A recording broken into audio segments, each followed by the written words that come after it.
Who invented money? Just think about it. You wake up in the morning, you tap your phone to buy a cup of coffee.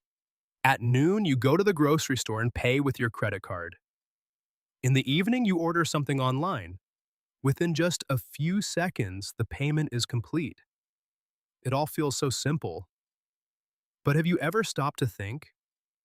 How did money, the very center of our lives, first come into existence, and who actually invented money? Here's the interesting part. For most of human history, money didn't even exist. Yes, you heard that right. There were no coins, no paper money, no banks, and no credit cards. People met their needs through barter. Let's say you're a farmer, you have wheat, but you need a pair of shoes. You go to the shoemaker, but he doesn't want wheat. So you go to the butcher instead. The butcher wants fish in exchange for meat. The fisherman, meanwhile, is looking for firewood. So, just to buy a single pair of shoes, you might have had to go all around the village. Sounds a little funny, doesn't it? But that was actually everyday life for people back then. That's why people needed a common medium of exchange. Something everyone could use, something everyone could trust. At first, they experimented with many different things: seashells, salt, animal hides, beads. Some islands even used giant stones as money. Yes, you heard that right. Huge stones. On Yap Island in the Pacific Ocean, people considered massive stone discs to be a symbol of wealth. Most of the time, those stones weren't even moved. Only their ownership changed. Looking back now, it seems pretty fascinating, but at the time, it was completely normal. However, all of these methods shared one major problem. They were difficult to carry, they weren't accepted everywhere, and not everyone agreed on their value.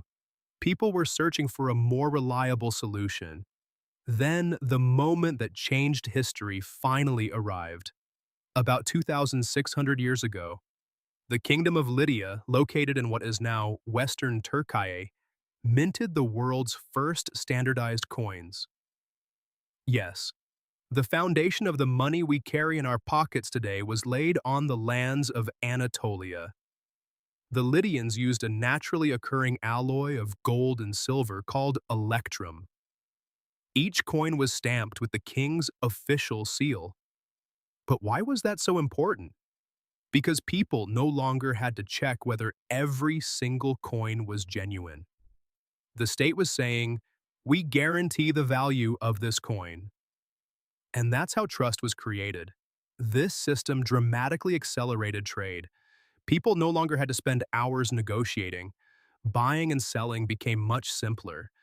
The idea developed by the Lydians quickly spread to neighboring civilizations. First, the Greek city-states, then the Persian Empire, later the Roman Empire.